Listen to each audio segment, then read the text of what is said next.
nos hallaremos. Las temblorosas manos apretarán, suaves, la dicha conseguida por un sendero solo, muy lejos de los vanos cuidados que ahora inquietan la fe de nuestra vida. Las ramas de los sauces mojados y amarillos nos rozarán las frentes. En la arena perlada, verbenas llenas de agua, de cálices sencillos, ornarán la indolente paz de nuestra pisada. Mi brazo rodeará tu mimosa cintura. Tú dejarás caer en mi hombro tu cabeza, y el ideal vendrá entre la tarde pura a envolver nuestro amor en su eterna belleza.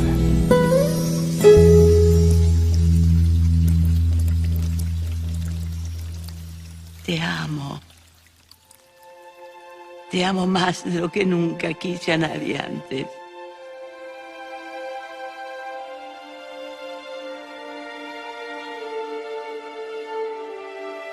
Gracias. Gracias a ti.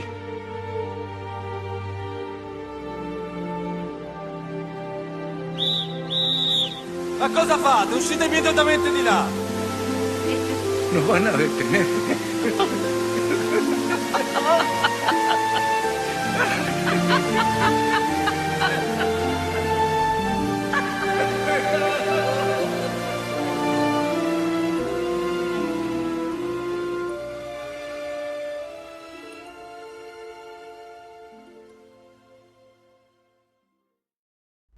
Buenas tardes, amigos de Literatura Visión. Un lunes más para ustedes, con la presencia de nuestros invitados, con el cariño, el amor con el que hemos preparado este programa, este seminario, porque seguimos el camino de los seminarios, y damos las gracias y la bienvenida a todos los que nos escuchan, a todos los que comparten con nosotros cada lunes este programa de Literatura Visión. Me acompañan como siempre María Josefa, saludos, y Aurea. Aquí estamos una vez más para llevar adelante este programa. Traemos grandes sorpresas, y entre ellas, como ustedes habrán podido escuchar, el poema de Juan Ramón Jiménez, que el poeta y escritor, este poema titulado Nostalgia, como siempre declamado o recitado por Joan Mora. Pero un dato muy interesante: Juan Ramón Jiménez fue poeta y escritor modernista, y sus primeros poemas fueron la influencia del romanticismo y del romanticismo alemán y el simbolismo francés, como era de esperar entre todos los modernistas. También fue premio Nobel del año 1956, premio Nobel de Literatura, y su primer poemario, esto es algo interesante, una nota de conocimiento para ustedes. El primer poemario le costó muchísimo trabajo y finalmente pudo hacerlo. Este primer poemario, titulado Almas de Violeta, que fue publicado en el año 1900 y fue acompañado o fue ayudado, fíjense bien, publicado con la ayuda del maestro del modernismo, o el precursor del modernismo, don Rubén Darío. Finalmente, al final de su vida, más de 300 poemas fueron traducidos al inglés y se conocen dentro de las obras selectas de Juan Ramón Jiménez. Esto es una nota curiosa, y vamos entonces a comenzar el programa en el día de hoy. Ya estuvimos en la semana anterior, la semana pasada, estuvimos tratando el tema de las diferencias entre las crónicas literarias y el ensayo y demás. Hoy vamos a presentar una parte que también es una rama del mismo árbol. Es el trabajo sobre la diferencia entre la crónica literaria y la crónica periodística. Son dos aspectos completamente diferentes uno de otro, y aquí en este momento vamos a entablar el significado, vamos a desarrollar el significado de las dos. Entonces, algunos autores dentro de este contexto consideran que la literatura y el periodismo existen dos mundos completamente diferentes. Son objetivos y métodos muy distantes, mientras que otros autores matizan al afirmar que si bien es verdad que el periodismo informativo expresado en la noticia tiene unas características propias muy distintas a las de una obra literaria, no es menos cierto que determinados géneros periodísticos se acercan claramente a lo que podríamos definir como una obra de creación con elementos próximos a la literatura. En el periodismo, en sentido estricto, destaca la función informativa con un lenguaje asequible para el lector medio, y donde lo importante es que lo escrito sea entendido inmediatamente por el consumidor de prensa. En la literatura, sin embargo, lo que importa es la belleza de expresión y no que se comprenda desde la primera lectura. La obra literaria está dirigida a un público concreto, mientras que el periodismo es para toda la sociedad. Se podría afirmar que el lector de periódico busca una información veraz sobre la actualidad y la quiere conseguir en un corto espacio de tiempo, mientras que el lector de libros lee sin prisas, por el placer de la lectura, para disfrutar de la forma con la que está escrito y sin buscar ninguna novedad. Las diferencias entre ambos se difuminan en el periodismo literario. Son trabajos periodísticos con elementos propios de la literatura, o dicho de otra forma, escritos literarios con una función informativa. Los lectores de los artículos que hoy proliferan en la prensa diaria buscan el placer de leer trabajos creativos en los que abundan recursos lingüísticos propios de una obra literaria, aunque informan sobre asuntos de candente actualidad. La crónica ha sido uno de los medios más pertinentes para transmitir conocimientos históricos a las generaciones futuras.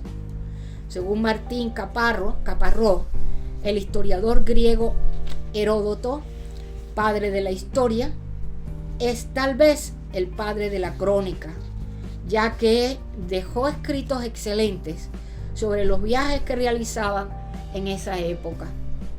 Durante siglos era propia de los viajeros que la utilizaban para contar todo lo que veían en territorios desconocidos. Se cree que el nacimiento de la crónica como género historiográfico se desarrolló entre los siglos IX y XIV.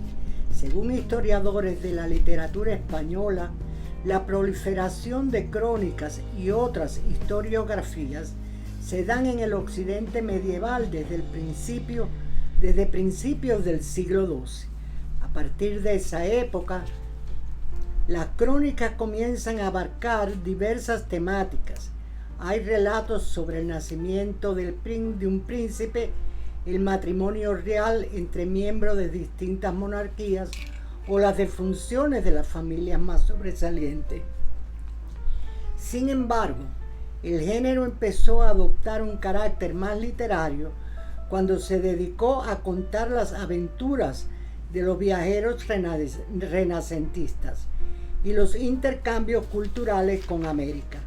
Allí introducen narraciones, descripciones, creación de mundos imaginarios y alternativos, diálogos, retratos de personajes, comparaciones y los recursos más propios de la ficción literaria que del rigor histórico.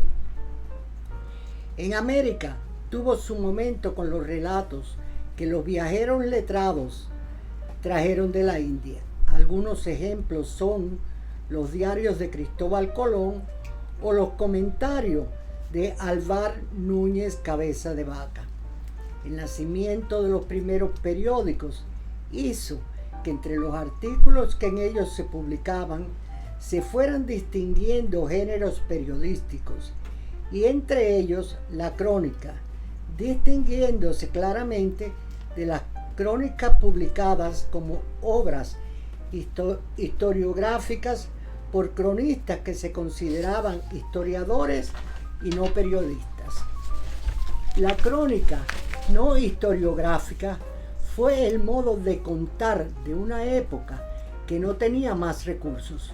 Sus autores contaban los sucesos que presenciaban y los lugares que visitaban, tal como hicieron grandes referentes como José Martí y Rubén Darío a fines del siglo XIX.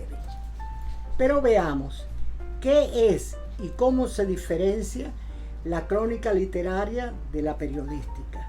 La crónica literaria es una técnica a través de la cual se expone una sucesión ordenada de cosas que constituyen un hecho, de modo de describir detalladamente la forma en que se desencadenó y cómo se desenvolvió hasta su desenlace, que puede estar incluso.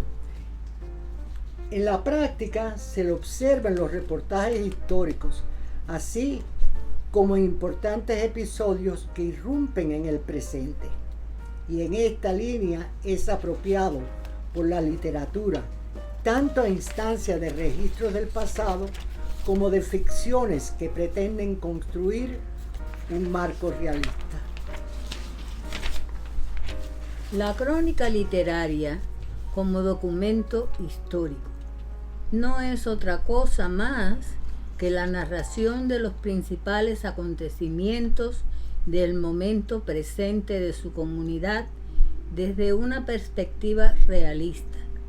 La persona que describe un periodo histórico, unos hechos relevantes o un episodio singular es un cronista.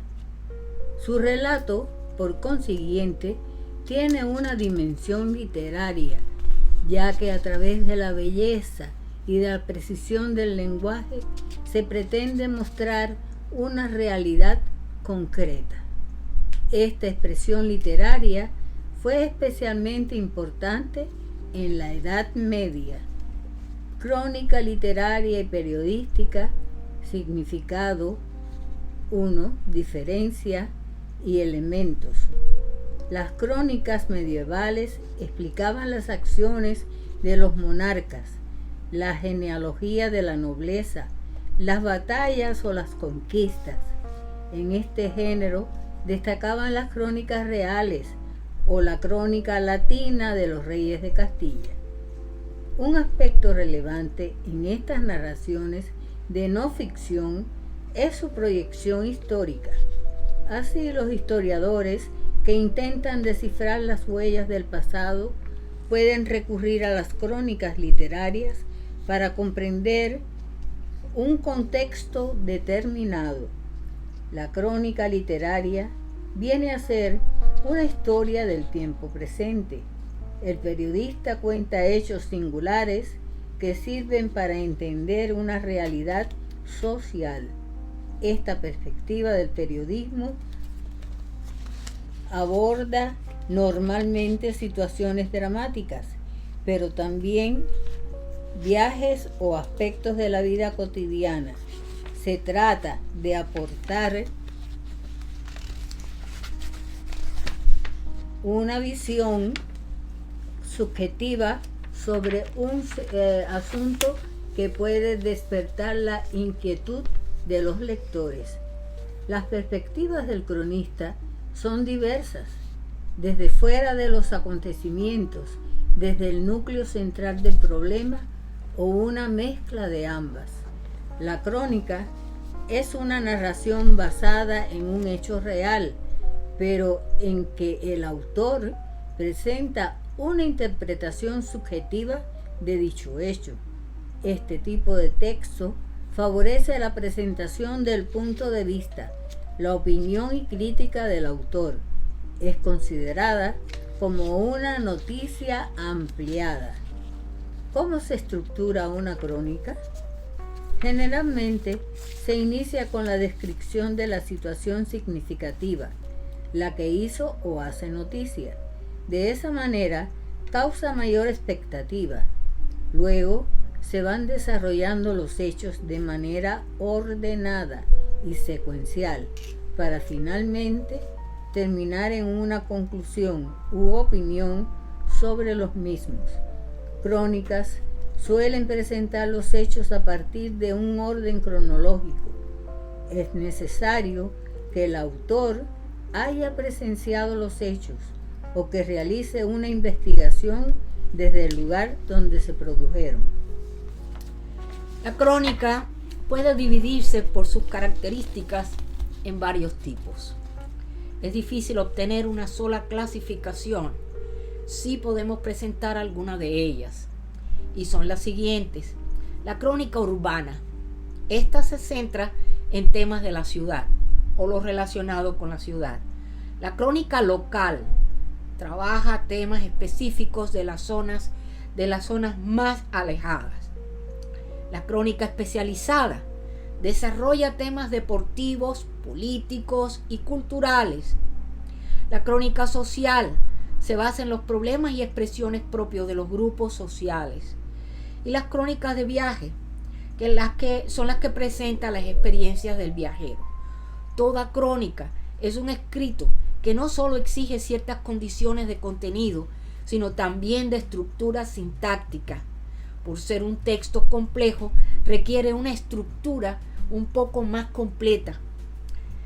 Por ello, es importante el uso de proposiciones compuestas, las mismas que permiten un mayor nivel explicativo. Las características de una crónica periodista, como ya hemos dicho, consiste en la narración de un acontecimiento de carácter informativo, pero con la peculiaridad de la introducción de elementos de valoración e interpretación por parte del cronista. Las crónicas periodísticas son un método usado por los profesionales de la comunicación con el fin de explorar un tema y darlo a conocer siguiendo una serie de pautas o reglas. No obstante, no solo se encarga de informar, sino que presenta una relación ordenada de los hechos, se encarga de explicar sus causas y expone una opinión acerca del tema dentro de su desarrollo. O sea que mientras va haciendo su presentación, está dando también su opinión o sus ideas, lo que quisiera, el comentario personal sobre el tema que está desarrollando. Para el profesor Martínez Albertos, año 1983, la crónica tiene una doble finalidad, pues además de ser el texto narrativo de unos hechos, contiene también la valoración interpretativa de los mismos, ya que se trata de un género que particularmente en España está redactado en un estilo ambiguo entre el propio de un periodismo informativo y el de solicitación de opinión. En su opinión, la crónica es la narración de una noticia con ciertos elementos valorativos que siempre deben ser secundarios respecto al relato del hecho que la origina. La crónica se trata de un texto que intenta reflejar lo acaecido entre dos fechas. De ahí le viene su origen etimológico y además forma parte de un grupo de géneros que él denomina para la interpretación periodística por encuadrarse dentro del marco referencial del mundo del relato. Es necesario precisar la separación clara entre la crónica y el reportaje. Mientras una crónica realiza un periodista desde el lugar de los hechos, en el caso del reportaje, su autor puede estar ausente. Esta es la diferencia fundamental entre ambos géneros periodísticos. Si se hace una crónica de una sesión parlamentaria, de la guerra de Irak o de un partido de fútbol, la condición es que el cronista se encuentre en el lugar, ya sea en el Parlamento o en el frente de batalla o en el estadio. Sin embargo, puede hacerse un reportaje sobre la luna sin que el periodista la visite o esté presente, pero además hay un elemento esencial que marca la estructura de la crónica y es la secuencia temporal, que aunque en el reportaje se puede contemplar como elemento anexo, no conforma el centro del texto. Para el autor y novelista Gabriel García Márquez, tampoco cree que las fronteras de este género estén bien definidas y estima que nunca se aprenderá a distinguir a primera vista entre géneros tan diferentes como el reportaje y la crónica, e incluso entre estos géneros periodísticos y el cuento o la novela. Sin embargo, la principal confusión con este género está producida desde el propio periodismo. Algunos periódicos anuncian una crónica de nuestro corresponsal, cuando se trata realmente de una noticia sin ningún componente interpretativo.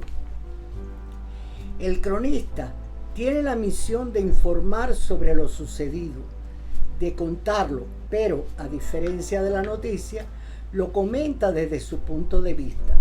Es un relato sobre un hecho noticiable, pero en el que se incluye la valoración parcial desde el punto de vista de su autor. Es un relato sobre un hecho noticiable, pero en el que se incluye la valoración parcial de su autor. De igual modo ocurre con el reportaje o la entrevista, cuyos géneros también presentan un valor interpretativo. La periodicidad con la que figura en prensa también identifica a la crónica, ya sea por el tema que presenta o bien por el periodista que firma. Como resultado de esta continuidad, se crea cierta familiaridad entre el cronista y el lector, lo que hace posible que el periodista pueda escribir en un estilo directo y desenfadado, a diferencia de la redacción de una noticia. El periodista, en la narración de la crónica, se vale del lenguaje más expresivo e incluso llegar a elaborar un estilo personal. En cuanto a la estructura, también tiene libertad para seguir el orden que le interese según la intencionalidad de su mensaje.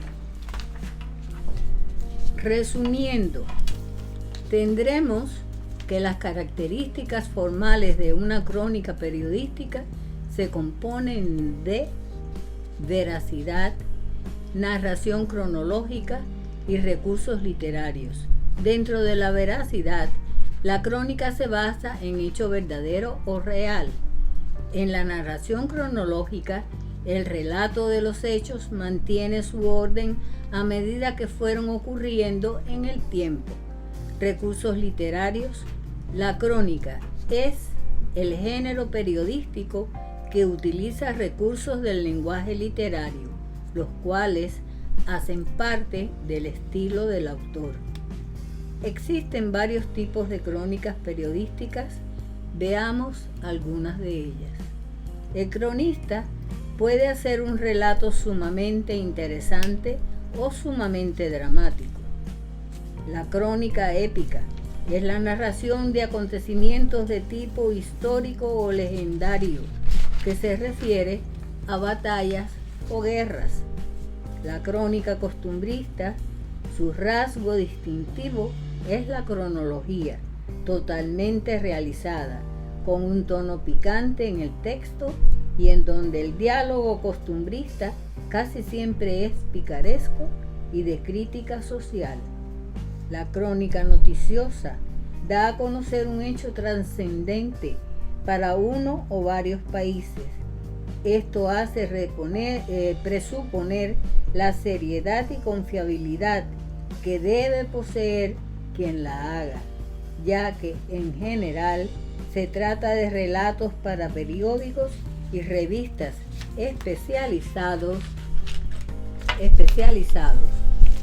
La crónica literaria, un elemento, es un relato con mucha imaginación, y la crónica autobiográfica es la narración personal de la vida propia como proceso ordenado en que se citan una lógica temporal, un relato de hechos y una versión de sucesos consumados.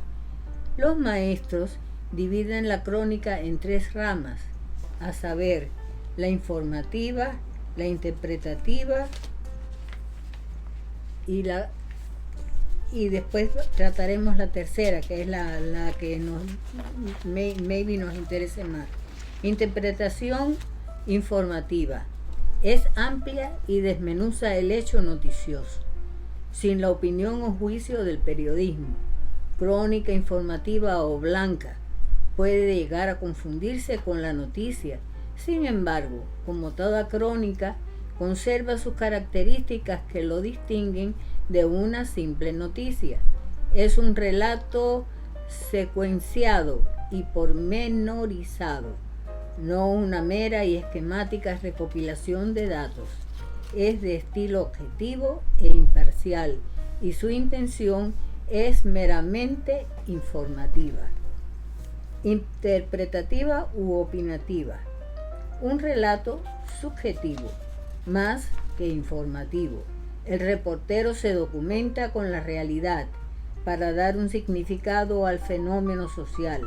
A la mera narración de los hechos del cronista añade un juicio valorativo sobre los mismos y utiliza su estilo para dar su personal punto de vista u opinión al respecto.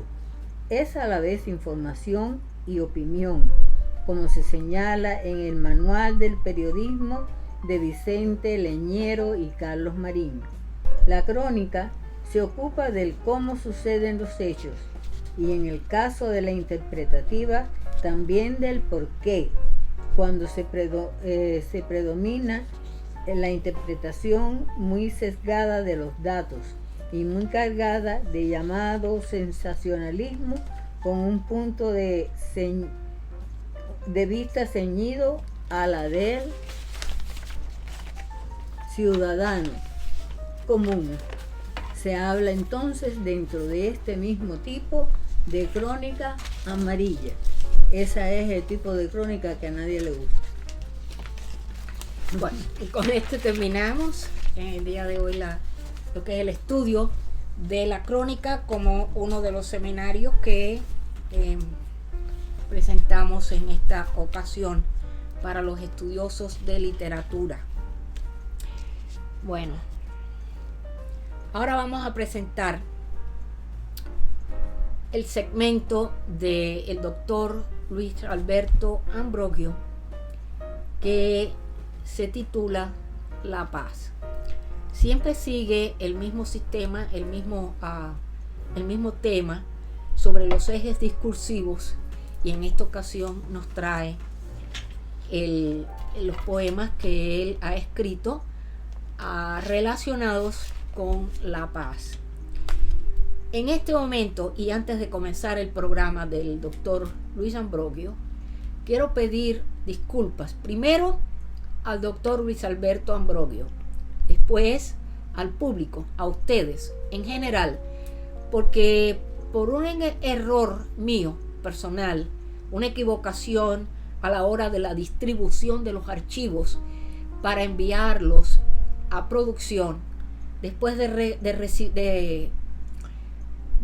y de ver todo tipo de archivos que son los que se van a incluir en el programa, antes de editar el programa, como lo hace la señorita a Alexandra Ruiz, pasa por mis manos todo el trabajo y entonces yo tengo que revisarlo y enviárselo a ella ya con la autorización de que todo está correcto.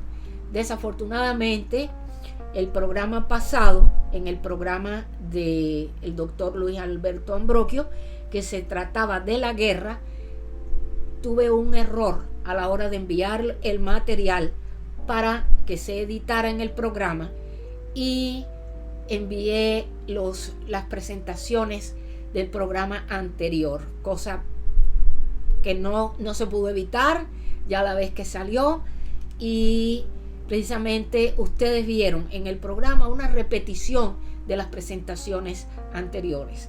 Esto para mí fue muy penoso y pido, como dije en principio, las disculpas tanto al doctor como a ustedes por haber presenciado este tipo de programa tan fuera de orden.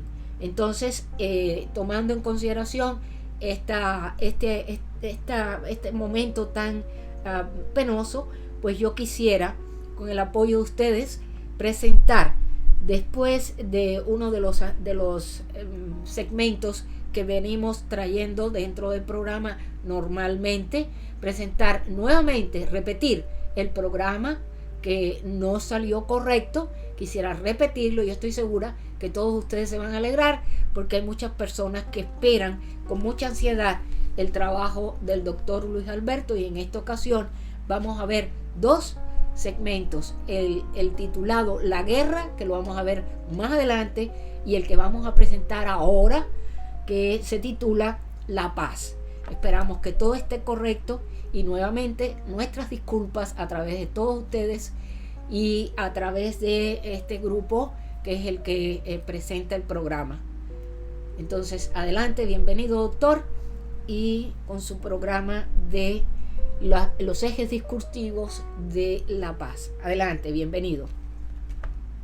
Muy buenas tardes, doctor. Buenas tardes, Rosalía. Bueno, comenzamos la segunda serie de este mes con sus ejes discursivos, que está teniendo unos temas muy interesantes. Adelante, no le quito el micrófono para que podamos apreciar bien su trabajo. Dígame.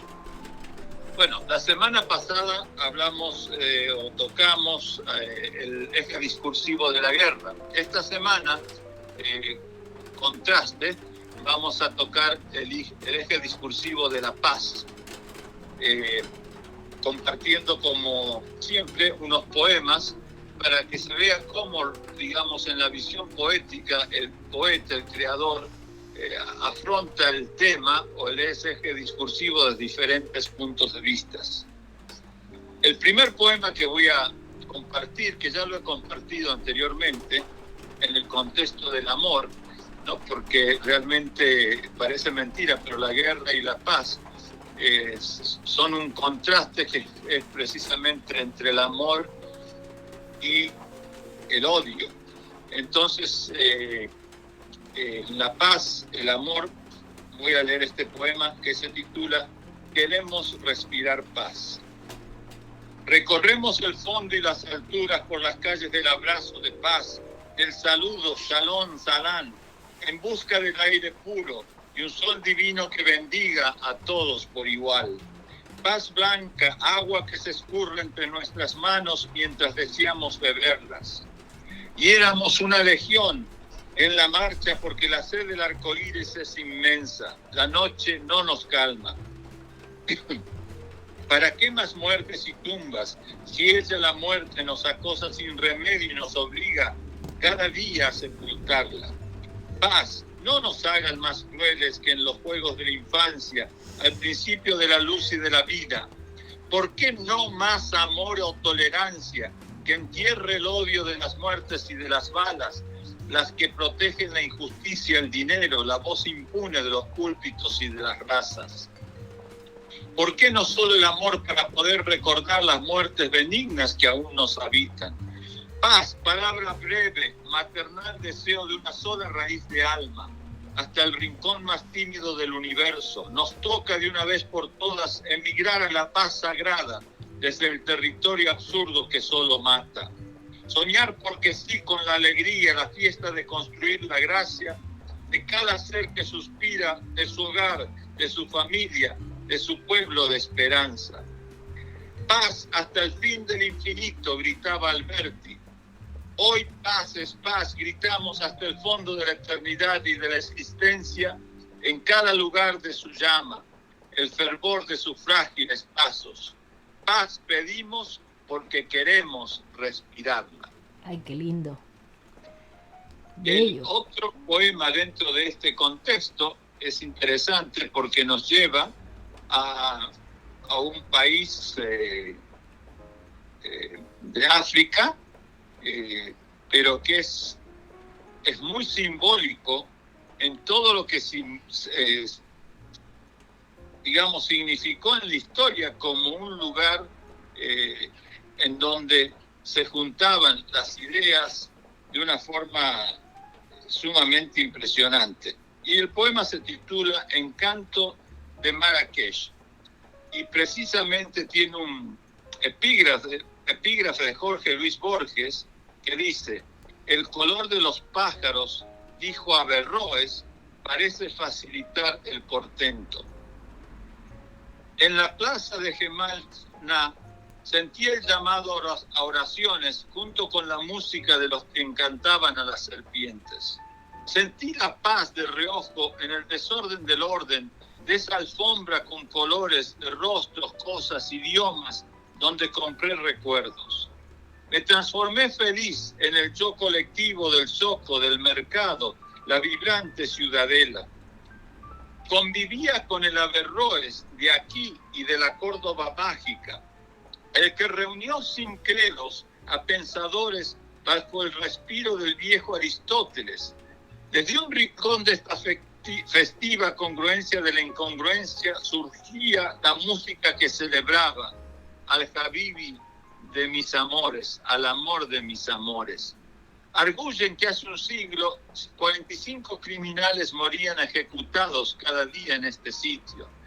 Sin embargo, hoy se enciende de luces en la noche. Hoy otra vez es una fiesta.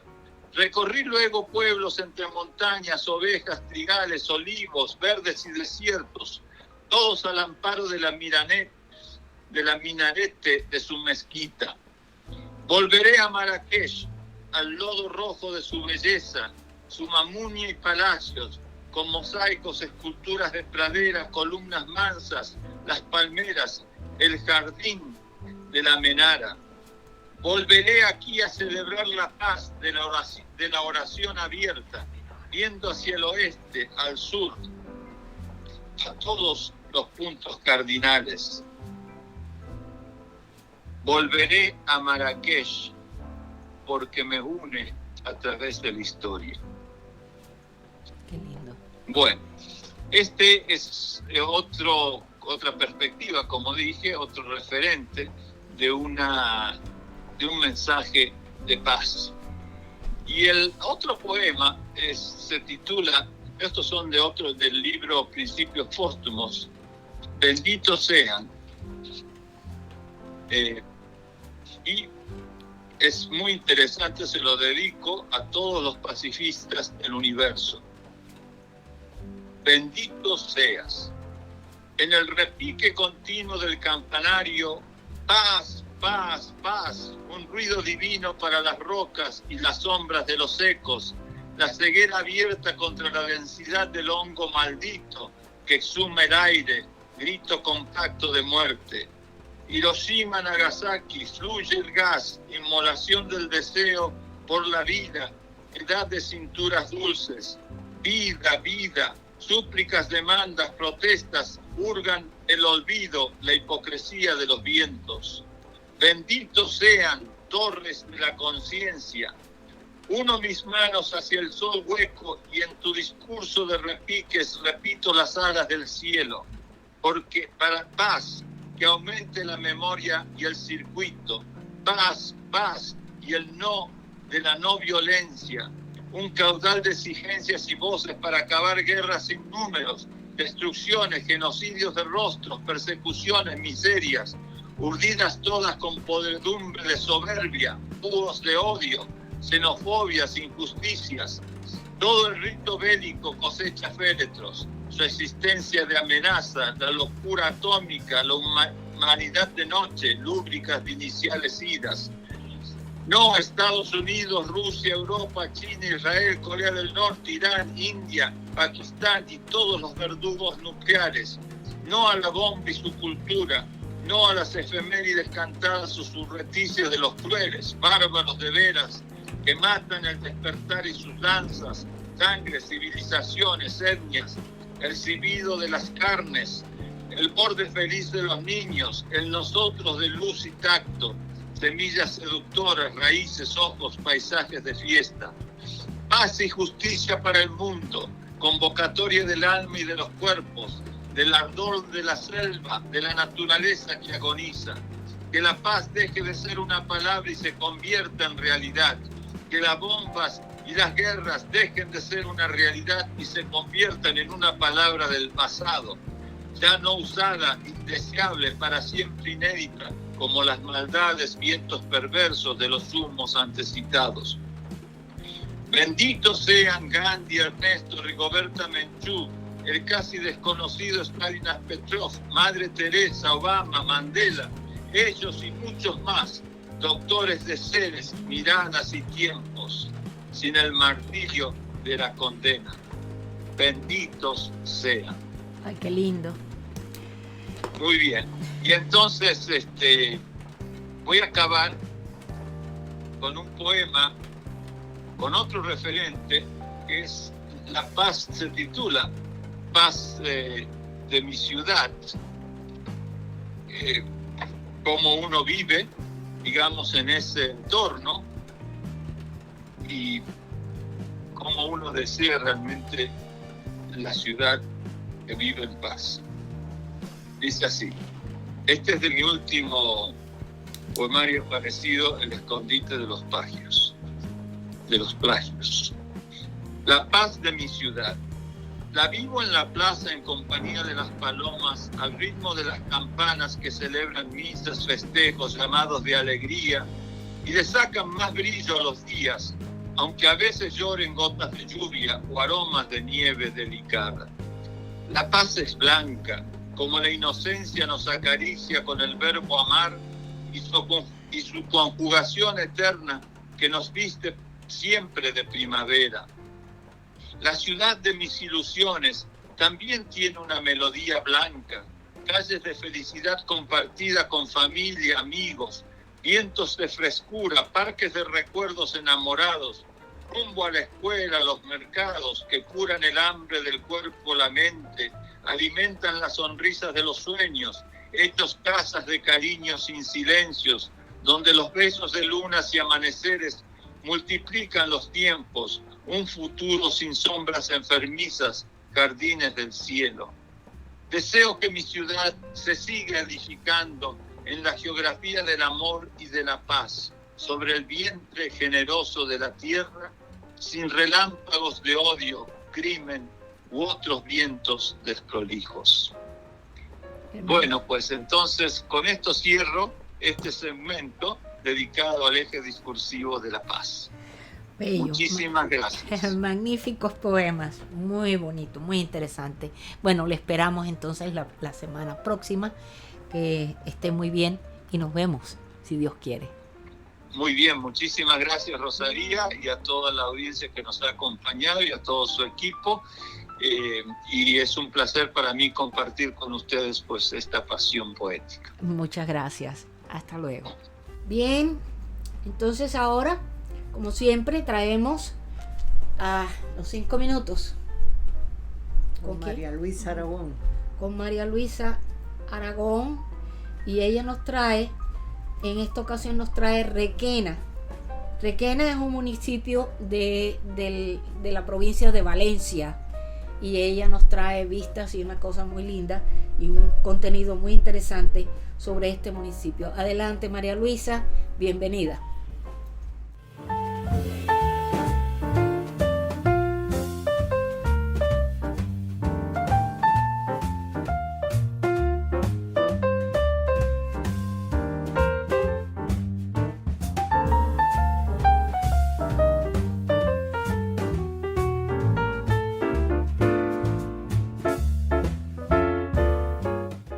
Les saluda Marisa Aragón para Literatura Visión.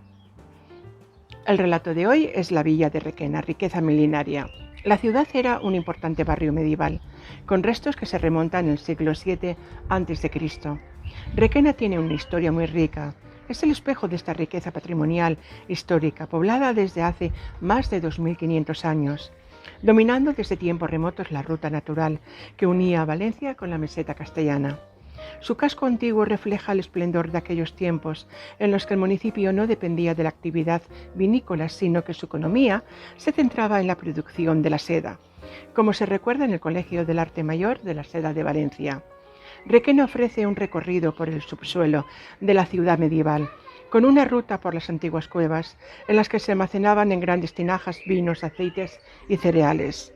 Los restos arqueológicos confirman que el asentamiento ya existía de manera estable en el siglo VII a.C. La zona más antigua está localizada en la Plaza del Castillo, donde han aflorado varias viviendas de la Edad del Hierro. El barrio de la villa atesora huellas de todos ellos.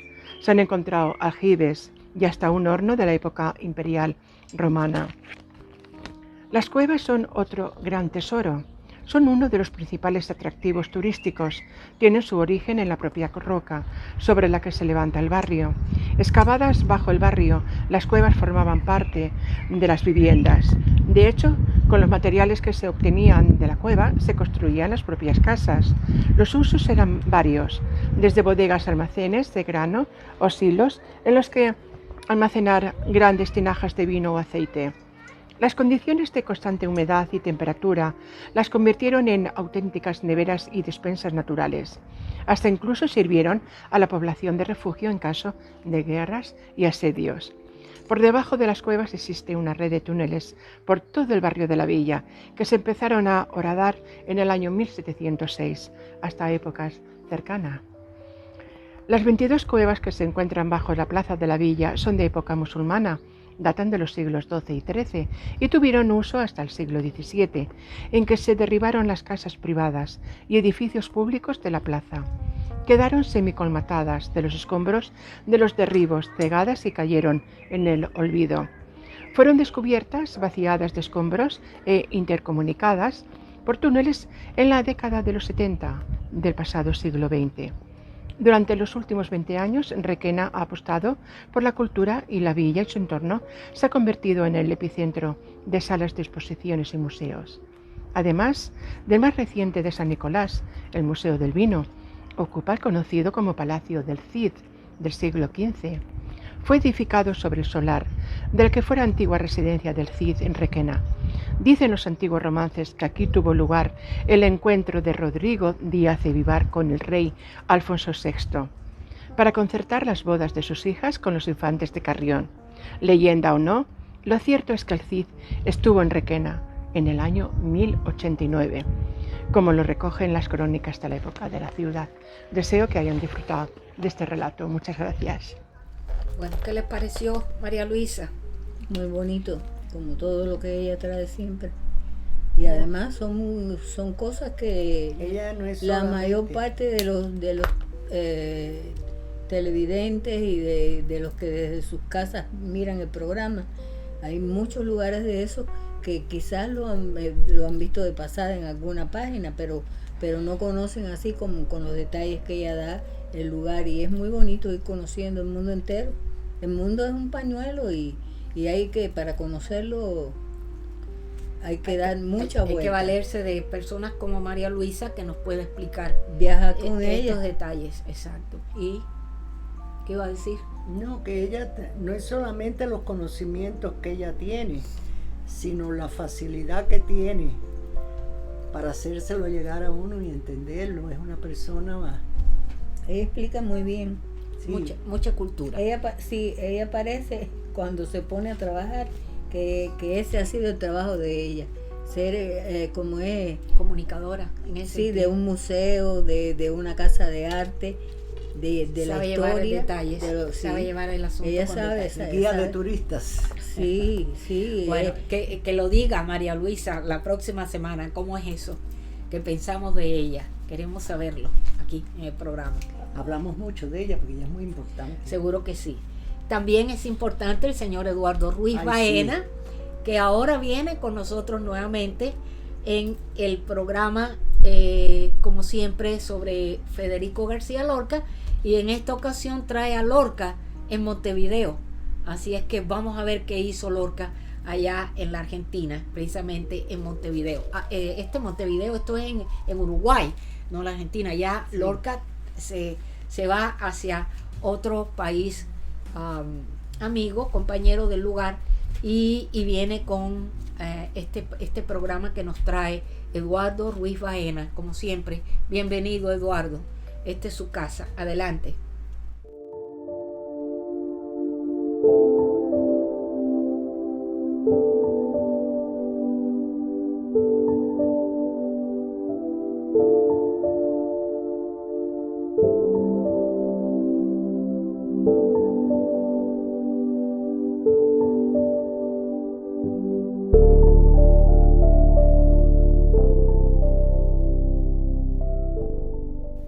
Amigos de Literatura Visión, una semana más estoy con ustedes para contarles las historias que habitualmente suelen rondar alrededor de la figura de Federico García Lorca. Hoy, como decimos aquí los andaluces, voy a sacar un poco los pies del tiesto y voy a barrer para mi lado, como también decimos aquí. Voy a contarles algunas historias que tienen que ver con mi familia, pero que entroncan con Federico García Lorca.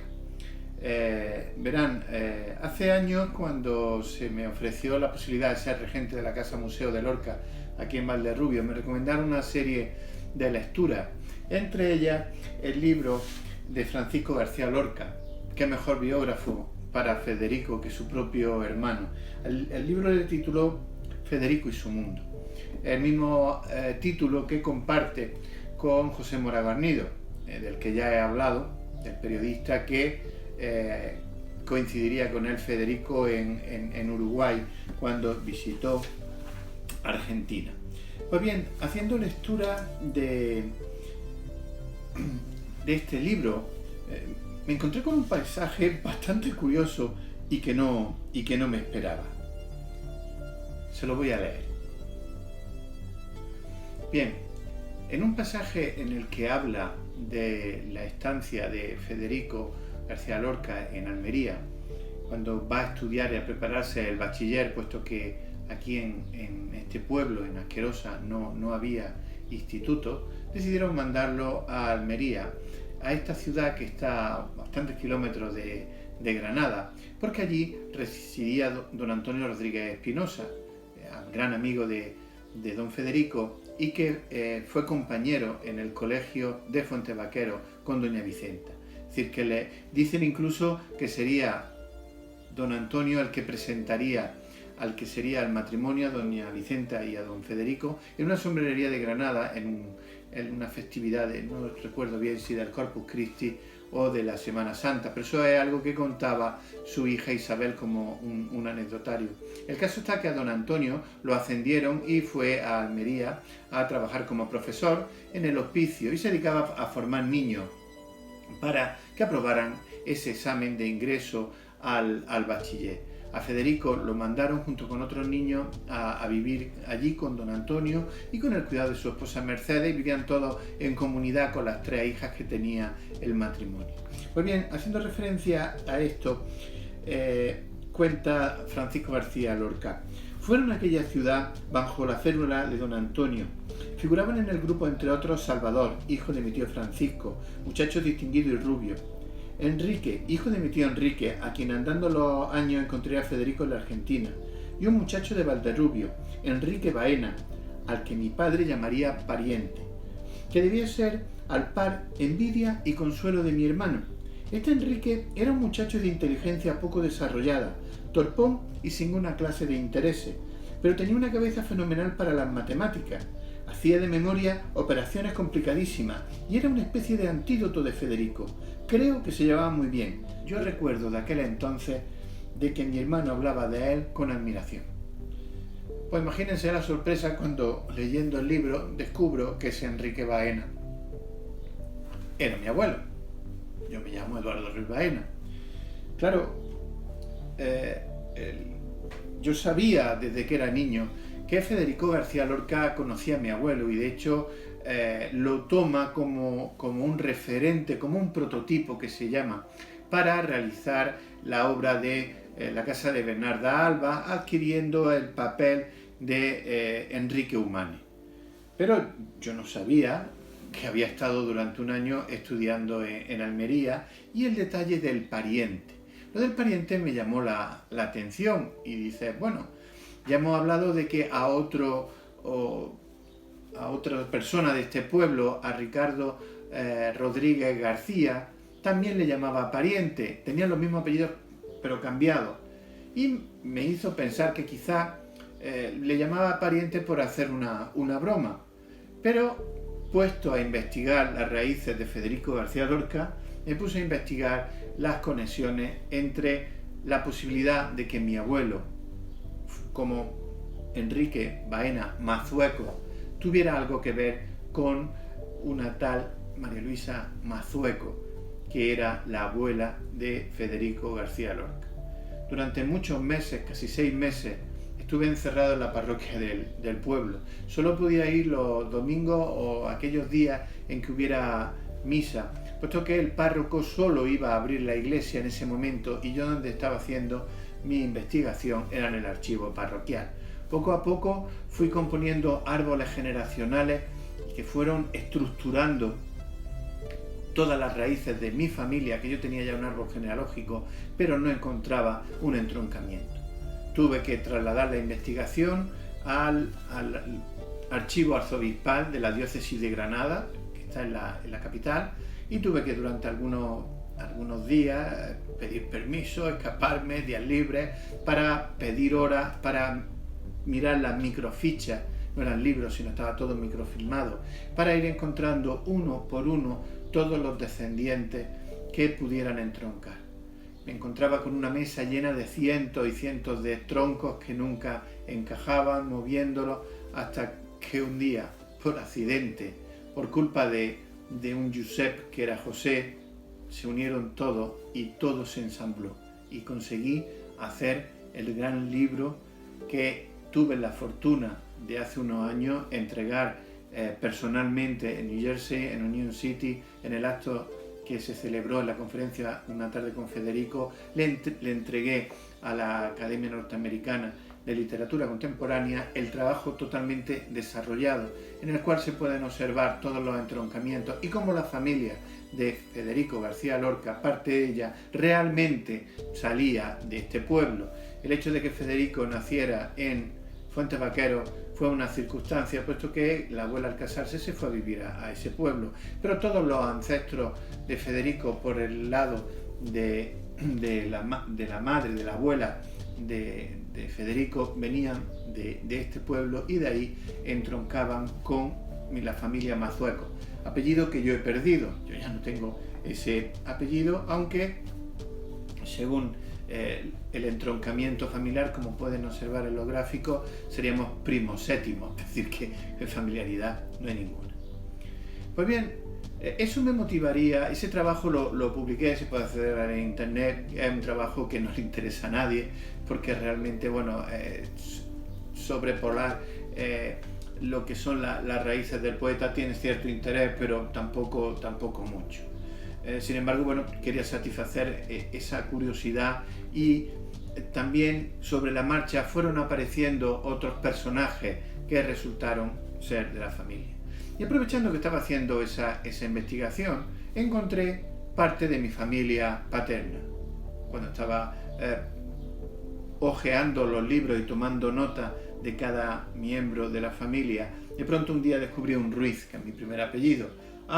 Y dije, este Eduardo Ruiz pues tiene que ser mi tatarabuelo o mi bisabuelo, y empecé a recolectar esa información. Es decir, que aproveché, mientras que hacía el estudio sobre la familia, mientras que hacía el estudio del entroncamiento de los mazuecos, empecé a investigar los nombres que me iban saliendo: Natividad, Emilio, como mi padre, Eduardo, me marcaban un entroncamiento de nombres que iban pasando de generación en generación en lo que yo pensaba que era mi familia.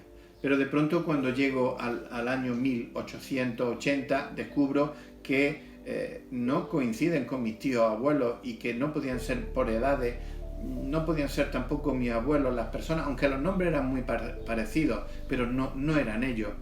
Y digo, vaya, pues mala suerte, mala fortuna, qué casualidad que hubiera otros Ruices aquí en este pueblo que no tenían nada que ver con mi familia.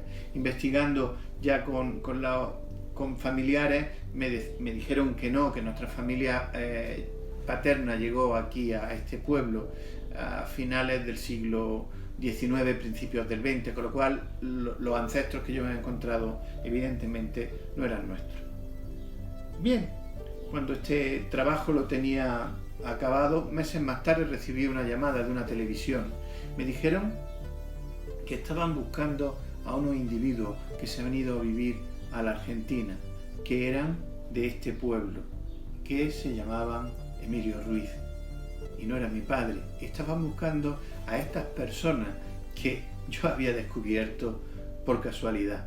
Se quedaron asombrados en el departamento de documentación cómo les mandé el árbol genealógico de esta familia y les informé de algo que ellos desconocían, que esta familia que se había emigrado a Rosario, a la ciudad de Rosario, en la Argentina, no solo eran conocidos de Lorca, no solo cuando eran niños habían jugado con Federico, sino que además eran parientes.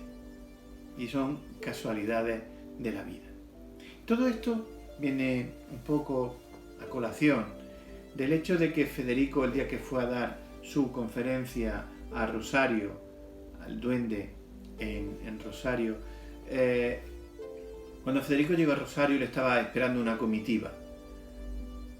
La alta sociedad de Rosario le esperaba con todo el boato de la gran visita que ya se estaba anunciando desde hacía semanas en los diarios de esta localidad argentina. Cuando Federico empezó a saludar a las grandes personalidades de la ciudad, al gobernador, al alcalde, a todas estas personas que le iban a acompañar a dar la conferencia, escuchó una voz que lo llamaba, «Chacho, Chacho», y se quedó asombrado porque así le llamaban cuando era niño. Y descubrió que quien le estaba llamando era un chofer de una de las compañías de coches de alquiler que habían enviado para ir a recogerle y que era uno de sus amigos de la infancia. Les voy a relatar exactamente qué sucedió ese día. El humilde conductor que llamó a Federico se llamaba Modesto, era de la empresa Mucio y se convirtió en la persona más importante de toda la comitiva. De pronto, imagínense, los periodistas que estaban allí con las cámaras captaron ese momento en que de pronto Federico, saltándose todos los protocolos, empezó a saludar al chofer, a darle abrazos y a estar más pendiente de estas personas de origen modesto que del resto de la comitiva que había. Y cuando dio la conferencia, que todo el mundo tenía preparado, una gran recepción, una gran cena con el gran escritor, Federico los dejó plantados y se fue con Modesto y con su hermano José, que tenía una cantina que habían montado junto también con su hermana, y estuvieron toda la noche de fiesta en esa cantina, recordando lo que más le gustaba a Federico, que era su infancia, porque Federico era prisionero de sí mismo. Federico fue feliz, muy feliz en su infancia, se sentía querido. Por eso cuando hablábamos de la estancia, de las duras penas que pasó en Nueva York, era porque intentaba retomar esa infancia, y eso es imposible. Nadie puede volver a su infancia ni a su juventud, nadie puede echar marcha atrás, y Federico lo deseaba ser ese niño inocente. Y este encuentro supuso la posibilidad de, por lo menos durante un rato, recordar los viejos tiempos, la infancia, cuando jugaba con esta familia. Tan humilde era esta familia que se tuvo que ir de la Asquerosa a la Argentina para buscar su sustento en un país que en aquel momento era económicamente muy floreciente, muy importante. Aquí acabo hoy el capítulo dedicado a Federico García Lorca en la Argentina. Siento mucho no haber hablado tanto de él, sino de mi familia y de mis convecinos, pero creo que es interesante conocer un poco a través de esas personas cómo era este personaje, este corazón tan grande que tenía nuestro poeta universal Federico García Lorca. Nos vemos la semana que viene. Un saludo.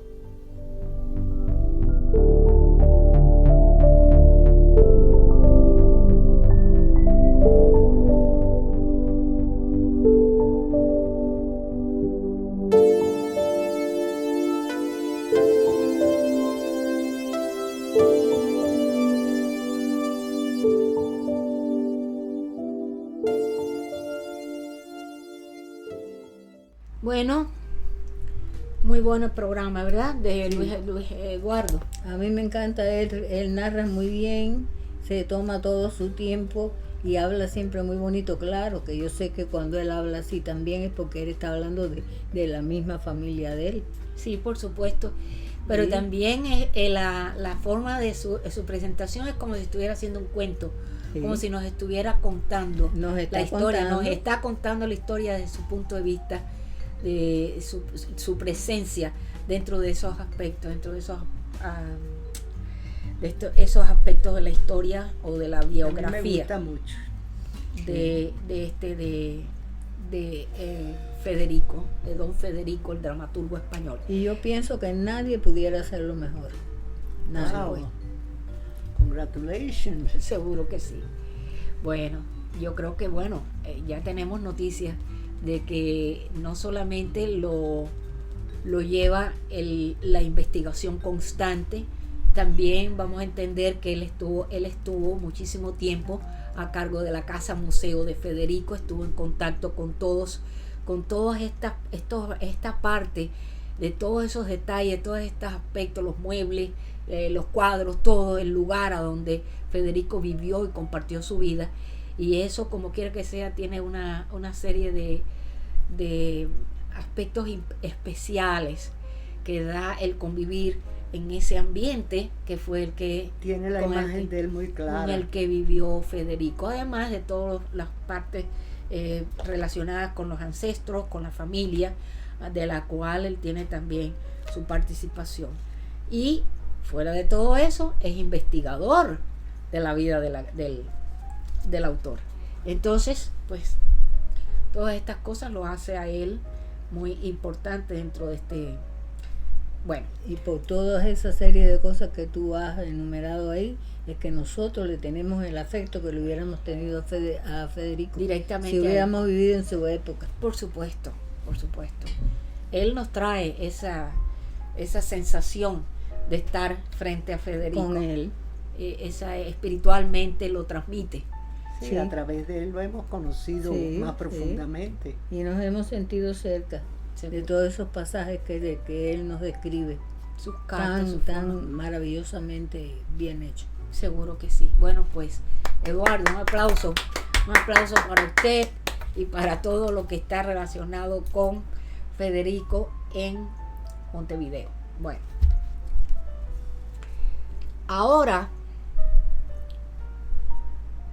como les anuncié en el principio, vamos a ver nuevamente el segmento que debió haberse presentado la semana pasada correctamente, pero hoy vamos a presentarlo nuevamente, el segmento del doctor Luis Alberto Ambrogio en su presentación sobre los ejes discursivos, y en esta ocasión con los poemas sobre la guerra. Nuevamente presentamos al doctor Luis Alberto Ambrogio. Adelante. Buenas tardes, doctor. Buenas tardes, Rosalía. Buenas tardes a todos, Literatura Visión. Qué bueno que estamos ya en sintonía. Bueno, ¿qué nos trae en esta semana? Creo que habló algo de continuar el trabajo del mes anterior, o ha cambiado ya la temática. No, efectivamente voy a seguir con la temática que es precisamente discutir los ejes discursivos en la visión poética en general, pero ejemplificados por poemas de mi propia creación, para, digamos, dar a entender un poco las preocupaciones, si bien Dicen que todos los poemas son o de amor o de muerte, pero obviamente hay muchos ejes discursivos dentro de esa generalización. Entonces, en este mes voy a tocar 4 ejes discursivos específicos. El primero es la guerra, el segundo eje discursivo la paz, el tercero la muerte y el cuarto la ecología, cambio climático, como ejes discursivos en la visión poética y creación en los textos literarios de los poetas, específicamente, como digo, ejemplificándolos con poemas de mi propia creación a través de los pasados casi 50 años. Entonces, hablando del primer eje discursivo, que es la guerra, es interesante porque obviamente la guerra ha creado o ha motivado ciertos poemas épicos importantes, sobre todo en la poesía greco-romana, pero más y más, digamos, en la poesía actual, etcétera, la guerra es una situación que se vive de una forma crítica en la poética, como por ejemplo lo ejemplifica César Vallejo en su poema España aparta de mí este cáliz. Bueno, el primer poema que voy a leer, yo escribí un libro, se publicó un libro titulado Los Cantos de Guerra, por si amanece, Cantos de Guerra, y es interesante porque ha pasado mucho tiempo desde que se escribió ese poemario, casi ya más de 25 años.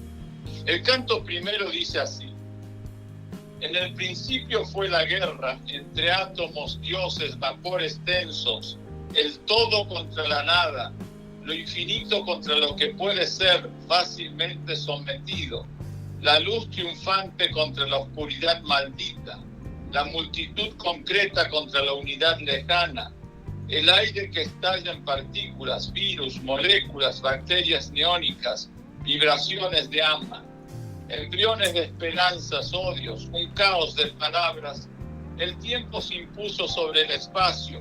Millones de poderes en la cronología salieron a disputarse las formas que antes de la guerra no existían. Y se empezaron a perder las cosas: el paraíso, la confianza, la eternidad dormida. Desde el comienzo se empezó a perder la vida. Una visión de la guerra precisamente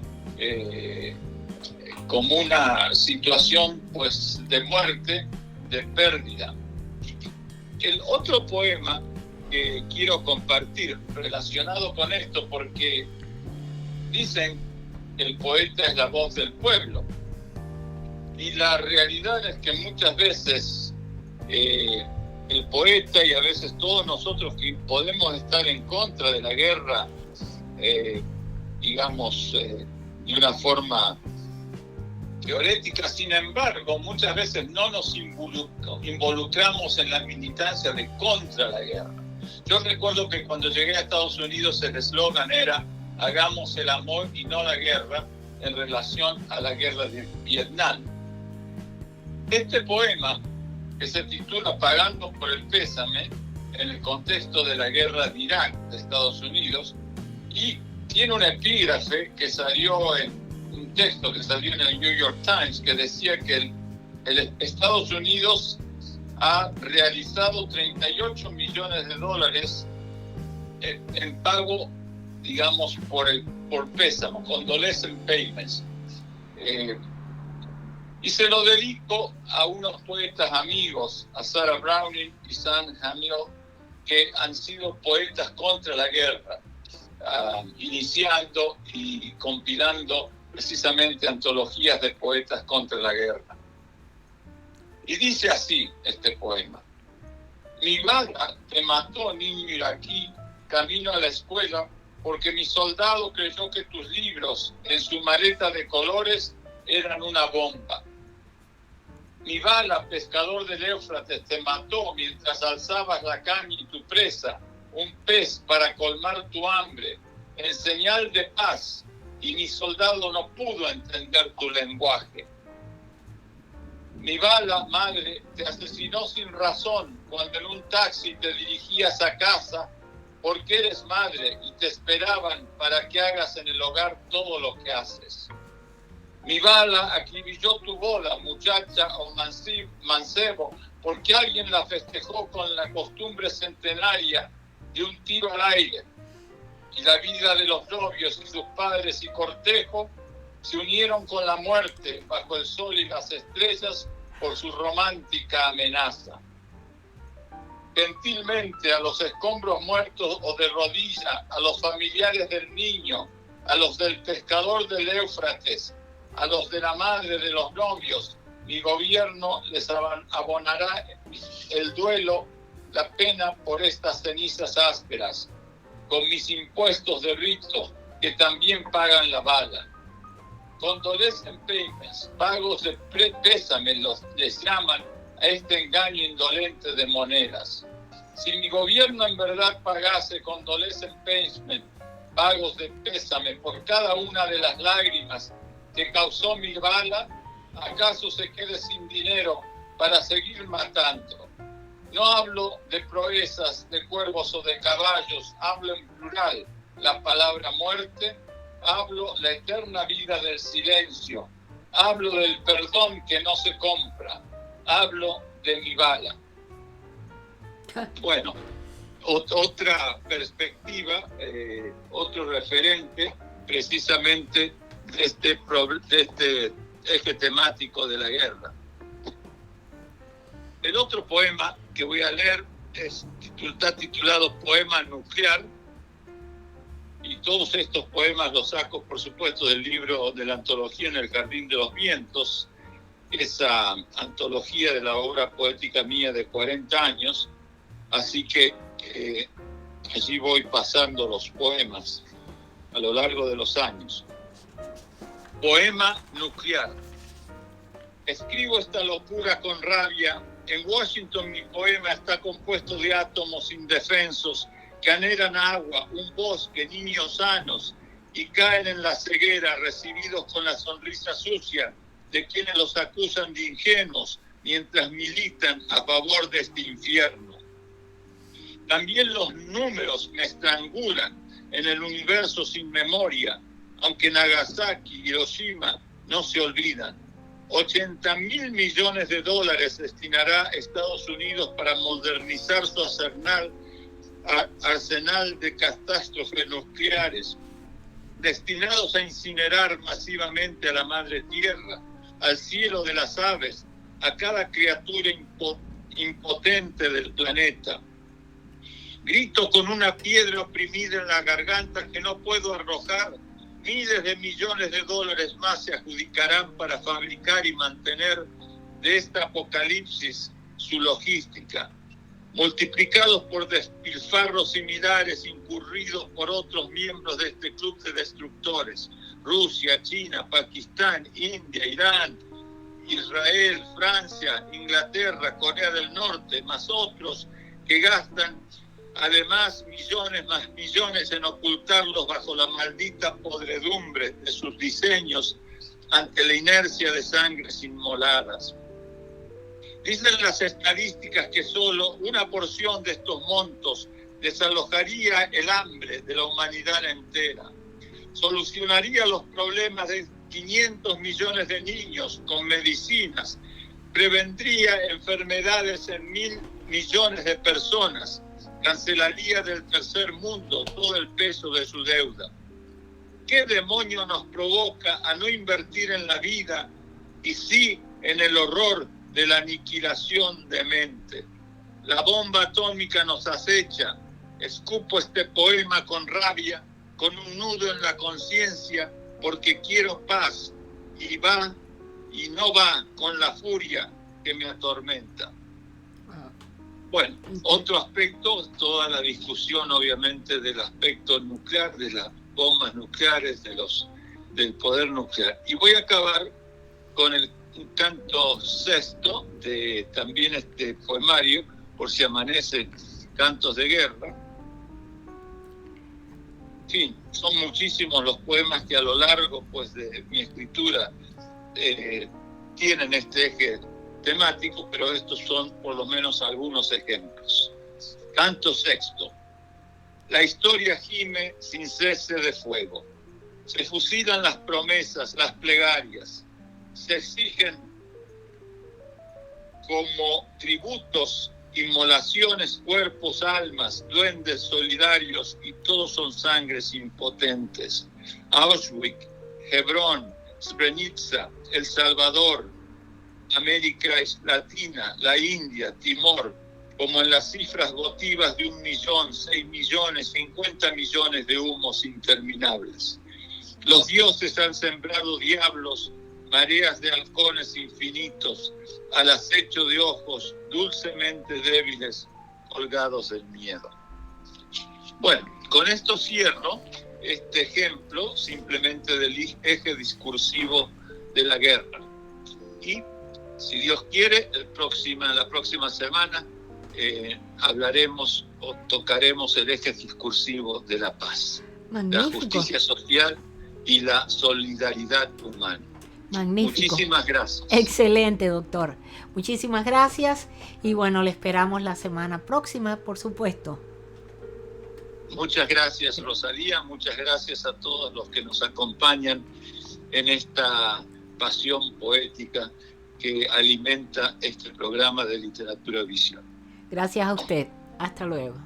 Hoy hemos tenido también una grata sorpresa respecto a una carta que nos ha enviado, esta tarjeta que nos envió la amiga y a ver, no sé.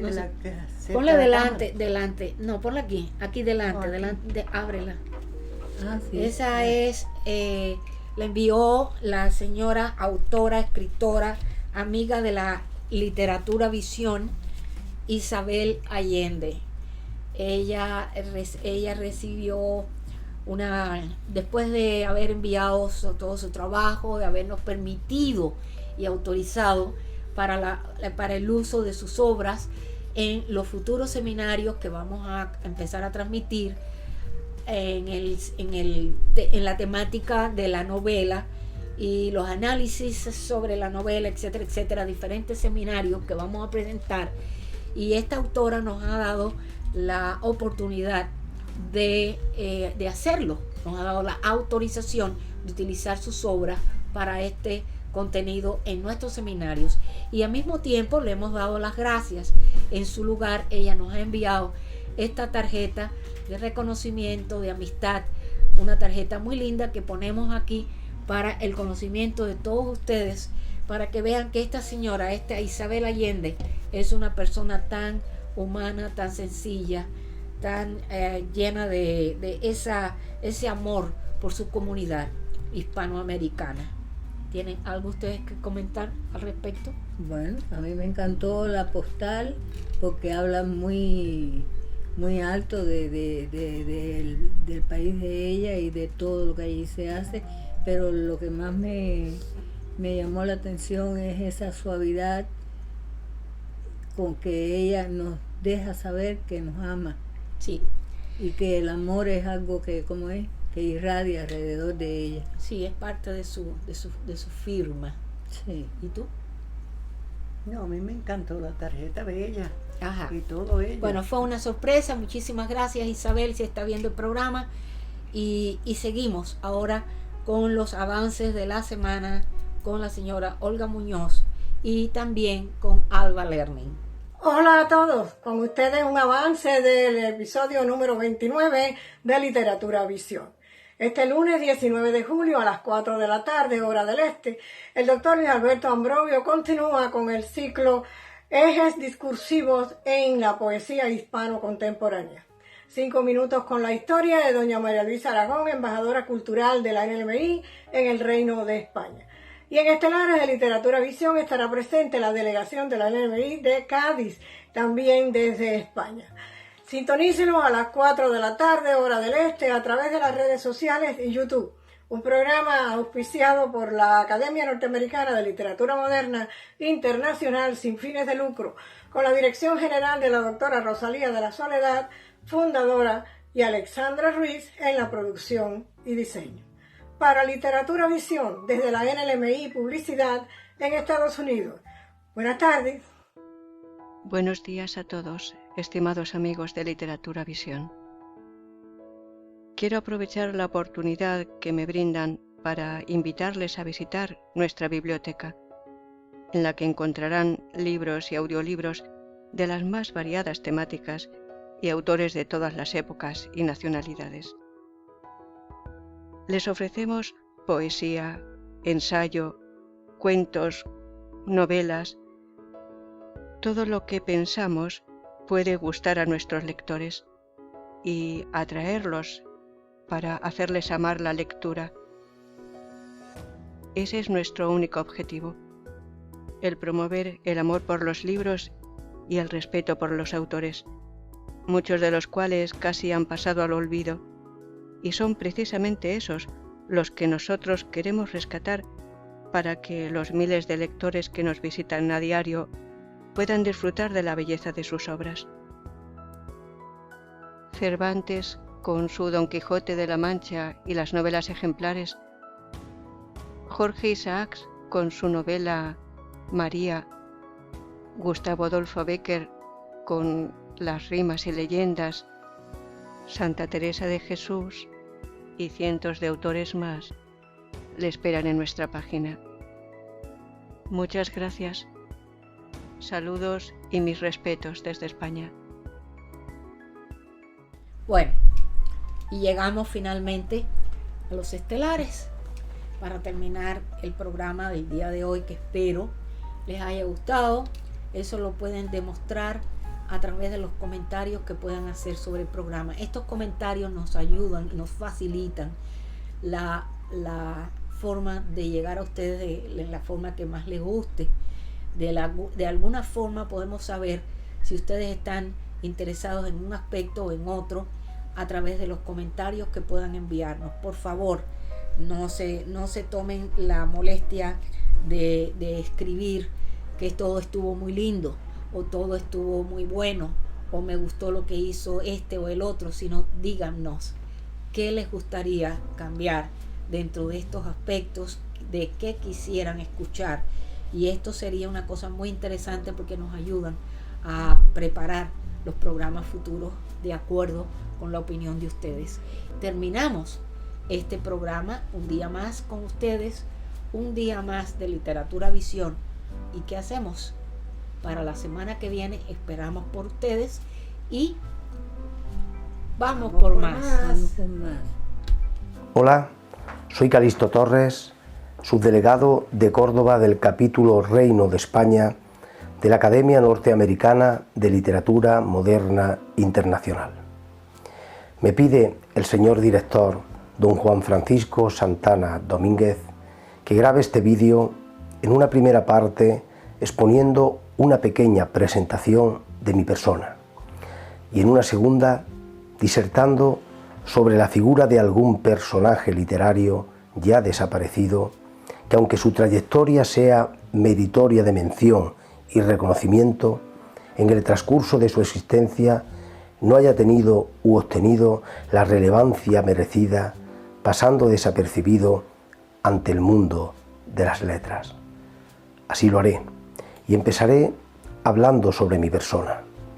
Diré que soy poeta y editor, que pertenezco al Ateneo de Córdoba y que fui ideólogo y cofundador de la Asociación Cultural Caños Dorados, así como de su revista literaria. Hasta el día de hoy he tenido la suerte de ver mi obra publicada en algunos libros, formando parte de distintas y variadas antologías, además de llevar a cabo recitales donde expongo y pongo de manifiesto mi sentir poético.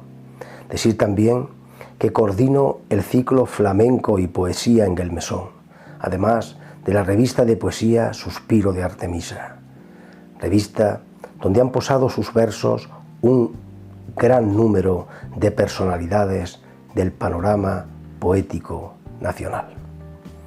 Sobre mi poética hago saber que si alguien se adentra en la web personal calistotorres.es podrá apreciar el proceso de transformación que ha experimentado desde mis primeros versos.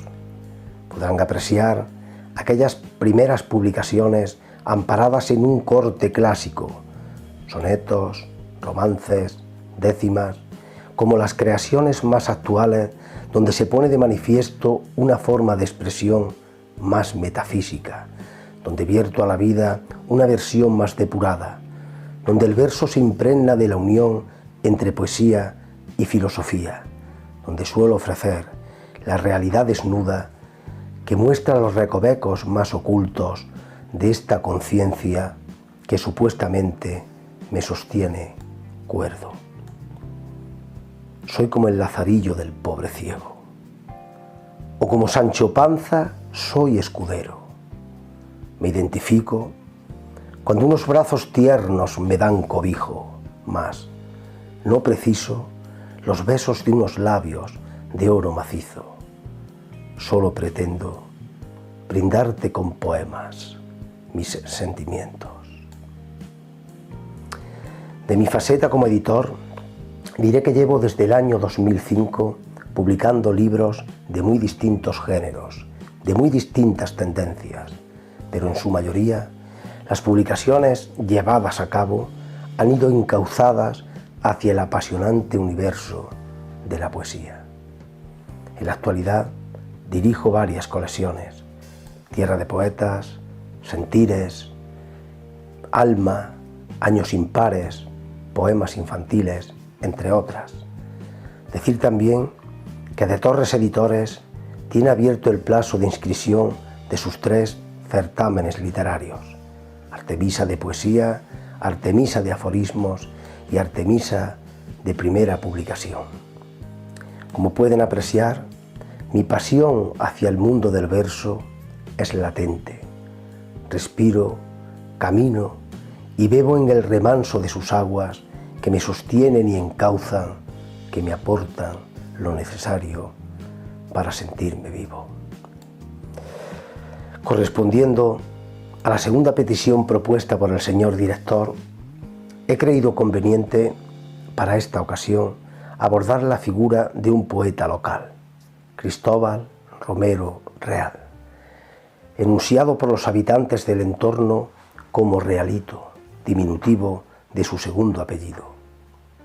De seguro irreconocible por el mundo literario, pero que en mí, como en muchos amantes del verso que tuvieron la fortuna de ver la luz por primera vez en un pueblecito de la campiña cordobesa llamado Fernán Núñez, influyó notablemente. Cristóbal Romero Real, el Realito, nació en el año 1880, en el seno de unas de tantas familias humildes de la época. De ahí que solo pudiese asistir a la escuela 2 años, para luego, con solo 10 años de edad, tuviese que incorporarse al trabajo campesino. Fue un autodidacta íntegro, autodidacta entregado al mundo de las letras, ya que tras las interminables y agotadoras jornadas que la tierra requería, se entregaba en cuerpo y alma al amparo de un triste candil y un papel, y al tiempo que incrementaba sus estudios escolares, vaciaba sus sentimientos, consiguiendo que brotasen de su pluma formidables composiciones. Una bella mujer que no conozco viene todas las noches a buscarme. Me lleva por ciudades que no he visto, lejos, muy lejos de mis patrios lares. ¿Quién eres tú, mujer, que me visitas en mis sueños continuos, imborrables? Soy la ilusión, y mientras tú me busques, siempre me encontrarás por todas partes. En la lectura de sus versos se denota una grandiosa sapiencia y maestría. al tiempo que se advierte una apacible sencillez a la hora de plasmar sensaciones.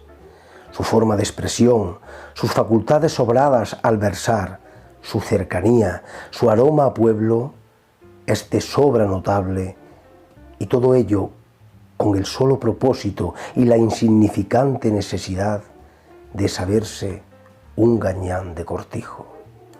Cuentan que debido a su capacidad intelectual, su dominio de la escritura e impecable caligrafía, en tiempos de sumo analfabetismo, antepuso su forma de vida, despreciando innumerables propuestas laborales que pudieron cambiar de manera considerable las circunstancias que le rodeaban. Mas, poniendo de manifiesto su inquebrantable independencia, siempre se inclinó primeramente, por lo que primeramente se cruzó en su camino, haciendo caso omiso a los consejos de los que le rodeaban. Pero, aunque a la larga esa forma de proceder le pasaría factura, cuando ya en su vejez le abrazó el hambre y sus desmanes, su soledad e impronta logró que hoy, en la actualidad, haya quien verse algunas de aquellas estrofas que creó, consiguiendo aún en la indiferencia mostrar el don que poseía. Aunque hay constancia de que gran parte de su obra cayó al pozo del abandono y el olvido, en 1929 publicó sus pequeños poemas. 8 años después de su muerte, en 1962, se editó su antología poética y en 1980, conmemorando el aniversario de su nacimiento, se publicó su nueva antología. Fue un poeta de casta, de tierra y cielo, de olivo y barbecho, de siesta y sudor, de trilla y cántaro de agua, dando vida a versos plagados de amor, donde la querencia enraizaba, consiguiendo que brotasen grandiosos sonetos, apasionantes décimas y meditadas quintillas. Ya muy cerca del Calvario se hace una cruz muy pesada, y yo tengo mi ideario, que una cruz es una espada vuelta del lado contrario. Su fecundidad fue amplísima, como variada la temática de sus composiciones, siempre alrededor de los momentos vividos en su entorno, de anécdotas y simbología de un tiempo ya pasado, pero vivo en sus versos, donde las circunstancias que le rodearon permanecen latentes. Un talento natural fuera de lo común, que a base de esfuerzo y razonamiento y sin pretensiones al respecto, se labró su lugar en la historia de un pueblo que siempre lo recordará y alzará su voz, la voz del poeta, por los siglos de los siglos. Con las primeras tintas de la aurora, yo me levanto de mi cama dura y empiezo a respirar el aura pura mientras voy trabajando sin demora. Y luego, allí en el Tajo, hora tras hora, aguantando del sol la calentura, soportando del aire la frescura y sufriendo la lluvia cuando flora. Al fin ha muerto el sol en occidente y a mi casa regreso anochecido, donde espera un potaje indiferente. Después yo me pregunto conmovido, quien vive tan mal y pobremente, ¿no sería mejor no haber nacido? Un saludo cordial a todos.